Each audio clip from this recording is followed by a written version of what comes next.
dunia ke arah modernisasi tentu akan membawa Indonesia untuk turut andil dalam pengembangan inovasi baru, salah satunya dalam bidang pertanahan.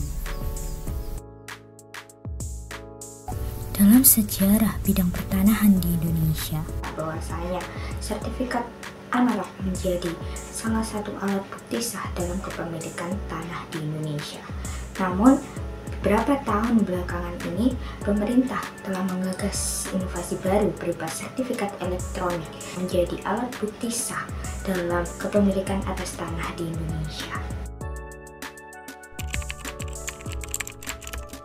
Wilayah Indonesia dengan sebaran 38 provinsi yang mencakup Sabang sampai Merauke dengan segala ciri khas yang berbeda satu dengan lainnya. Dan perbedaan itu juga mencakup mengenai pembangunan wilayah yang ada di Indonesia. Dapat dilihat bahwa pembangunan di wilayah Papua sangatlah minim. Wilayah timur menjadi salah satu wilayah yang pembangunannya sangat berbanding jauh atau berbanding terbalik dengan wilayah lainnya. Kita bisa lihat pada pembangunan wilayah Pulau Jawa, di mana ekonomi, daya saing, dan juga kualitas sumber daya manusianya sangat unggul dibandingkan dengan wilayah timur, yaitu Papua.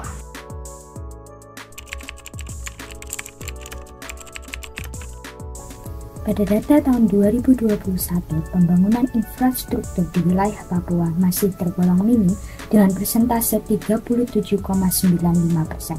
Dan hal ini disusul dengan kualitas SDM Papua yang tergolong masih rendah dengan perolehan 61,39 poin. Dalam hal ini, poin yang telah didapatkan wilayah Papua didasarkan pada data Indeks Pembangunan Manusia, yang dimana meliputi penilaian harapan hidup, penilaian akan pengetahuan atau pendidikan wajib 12 tahun, sampai pada penilaian pendidikan perguruan tinggi.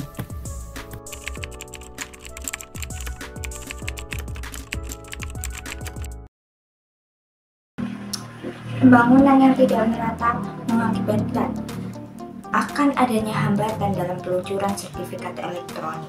Dalam hal ini, pembangunan infrastruktur tentu menjadi hal yang penting karena dalam hal ini mencakup tentang teknologi dan juga sumber daya manusia yang ada. Dalam hal ini harus memiliki fasilitas yang mendukung dan sarana prasarana yang dimana cukup memadai untuk melaksanakan sertifikat elektronik di wilayah Papua. Maka dari itu, ini menjadi suatu problematika yang harus dipecahkan, di mana peluncuran sertifikat elektronik menjadi inovasi baru dan seharusnya bisa dirasakan oleh seluruh wilayah di Indonesia.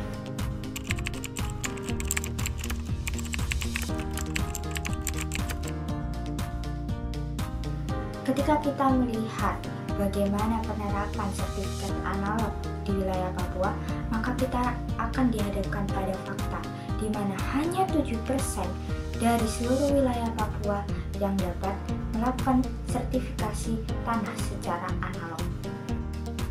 Dan hal ini disebabkan karena banyaknya tanah di wilayah Papua adalah tanah ulayat dan 84% diantaranya adalah tanah yang posisinya adalah wilayah kawasan hutan atau wilayah terisolir. Akses yang minim merupakan salah satu hambatan dari banyak hambatan dalam peluncuran sertifikasi analog maupun sertifikasi elektronik. Tentu, dalam peluncuran sertifikat elektronik pastinya akan menemui banyak hambatan yang lebih besar daripada sertifikasi analog.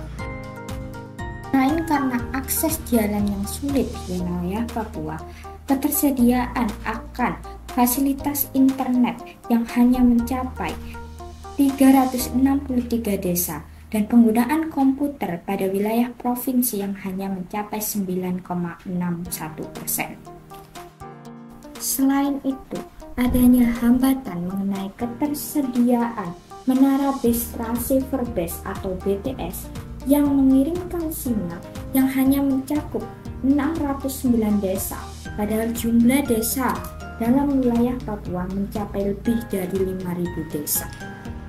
Tentu dari banyak hambatan yang ada, perlu adanya peran dari pemerintah untuk mengatasi hambatan-hambatan yang ada dalam peluncuran sertifikasi elektronik. Dalam hal ini perlu adanya atensi dari pemerintah untuk membangun kerjasama dari pemerintah pusat dan pemerintah daerah. Dalam hal ini terdapat kementerian di bidang pusat yaitu Bappenas yang bergerak pada bidang pembangunan nasional yang dapat bekerja sama dengan Badan Pembangunan Daerah Bapenda di wilayah Papua. Pembangunan infrastruktur juga dapat melibatkan pihak swasta dengan melakukan perjanjian kerjasama yang menguntungkan kedua belah pihak. Maka dalam hal ini, urgensi penting bahwasanya pembangunan infrastruktur perlu dijalankan dan menjadi poin utama dalam peluncuran sertifikat elektronik yang memadai.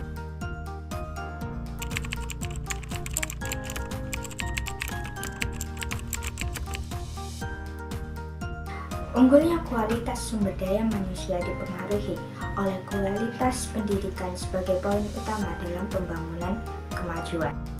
Dalam faktanya, pendidikan di wilayah Papua dapat dikatakan tidak layak, dengan rata-rata penduduk berpendidikan tidak memiliki ijazah sebanyak 33,58%, disusul dengan lulusan SMA 21,11% dan lulusan SD yang hanya mencapai 19,28%, dan hal ini mempengaruhi pekerjaan yang didominasi oleh warga Papua yaitu petani.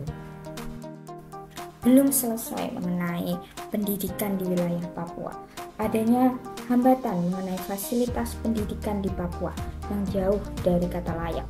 Data tahun 2019 pada 3 jenjang pendidikan yaitu SD, SMP, dan SMA, persentase kelayakan pada angka 22% sampai tertinggi SMA yang hanya mencapai 33,6%. Presentasi ini bahkan tidak mencapai 50% dari kelayakan sekolah pada umumnya.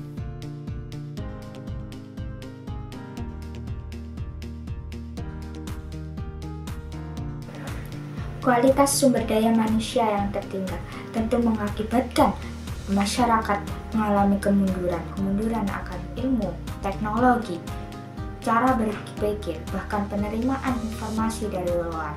Dalam hal ini, maka akan mempengaruhi peluncuran sertifikat elektronik.